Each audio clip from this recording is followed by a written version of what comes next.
आज की क्लास में हम बात करेंगे फॉर्मूला है डेटेड इफ। डेटेड इफ फॉर्मूले का जो यूज होता है वो है कि किसी भी दिए गए डेटा के आधार पर आज तक की डेट कैलकुलेट करना कि कितने साल का वो व्यक्ति हो चुका है। तो उसके लिए हमारे पास एक डेटा है जिसमें हमने स्टूडेंट्स के नाम ले रखे हैं, सिटी ले रखा है और उनका डेट ऑफ बर्थ हमारे पास, और हमसे कहा गया है कि इसकी आज तक की डेट कैलकुलेट करके दीजिए। तो इसके लिए अपन फॉर्मूला यूज करते हैं डेटेड इफ, है ना।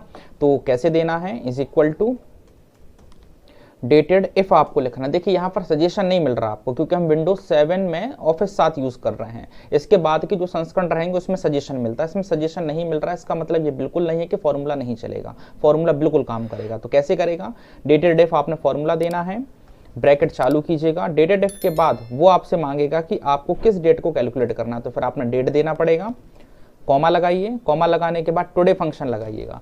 टुडे फंक्शन इसलिए यूज करना है क्योंकि आज के हिसाब से कैलकुलेट करना है और आगे जब भी आप ये टेबल ओपन करेंगे तो उस डेट के हिसाब से कैलकुलेट करके आपको ईयर में वो दे देगा। ठीक है, तो टुडे फंक्शन हमने यूज किया है। टुडे फंक्शन यूज करने के बाद आपको किस में चाहिए एज, तो हमने ईयर में चाहिए। तो मैंने वाई को डबल कोट या डबल कोटेशन में लिख करके जब ब्रैकेट बंद करके एंटर किया तो इसकी डेट को कैलकुलेट करके उसने दे दिया कि 31 साल का व्यक्ति हो चुका है।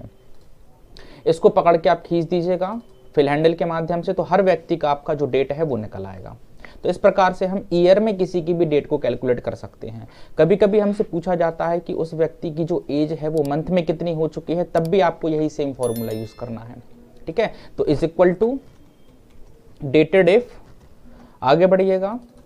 देखिए आगे बढ़ने पर आपको नेम हैशटैग एरर दे रहा है क्योंकि सिस्टम उसको डिटेक्ट नहीं कर रहा, वो ठीक है, कोई दिक्कत नहीं, लेकिन हर फॉर्मूला काम करता है। आपको डेट ऑफ बर्थ वाला जो सेल है वो सिलेक्ट करना है, कॉमा लगाइएगा, कॉमा लगाने के बाद आपने सेम फॉर्मूला लगाना है टुडे। टुडे करने के बाद आप आगे बढ़िएगा, फिर आपने जो डेटा चाहिए है वो किस में चाहिए है, तो कॉमा के बाद जैसे कि मंथ में चाहिए तो आप एम लिख दीजिए, है ना। एम लिख के जैसी ब्रैकेट बंद करके एंटर कीजिएगा तो टोटल कितने महीने उस व्यक्ति को हो चुके हैं वो ये कैलकुलेट करके दे देगा मंथ में, है ना। वहीं डे की अगर बात की जाए तो सेम फॉर्मूला आपको यूज करना, फिल हैंडल के थ्रू भी आप इसको पकड़कर खींच सकते हैं, फ्लैश फिल कर सकते हैं। इसको ओपन कीजिएगा, जो आपका सेल रेफरेंस है वो बस आपको बदलना पड़ेगा और यहाँ पर एम की जगह आपको जस्ट डे करना पड़ेगा। तो आप ऐसे निकाल सकते हैं कि वो व्यक्ति कितने दिन का हो चुका है। तो 11,463 दिन का ये व्यक्ति हो चुका है, सभी का ये सेम निकल आएगा। तो इस प्रकार से हम दी गई डेट ऑफ बर्थ को ईयर में, मंथ में और डे में कन्वर्ट कर सकते हैं।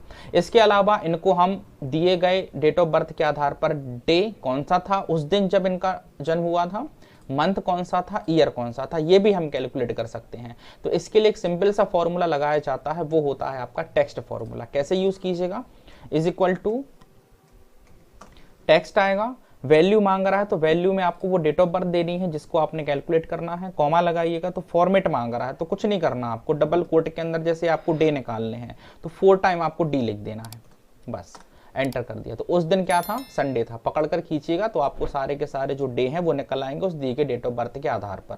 सेम मंथ के लिए है, सेम फॉर्मूला रहेगा, बस आपने यहाँ पर डे डी की जगह एम यूज कर लेना है, मंथ बाहर निकल आएगा। ईयर के लिए आपको 4 टाइम वाई यूज कर लेना है। तो इस प्रकार से आप किसी भी दी गई डेट ऑफ बर्थ के आधार पर ईयर निकाल सकते हैं। तो हमने देखा हुआ है एज कैसे कैलकुलेट करें, मंथ, डे, उस दिन क्या था, दिन जो भी पड़ रहा था, मंथ क्या था और ईयर क्या था। तो ये सारी चीजें कैलकुलेट करने के लिए आपको जो है ये फॉर्मूला दिया जाता है जिसकी प्रैक्टिस आपको करनी है।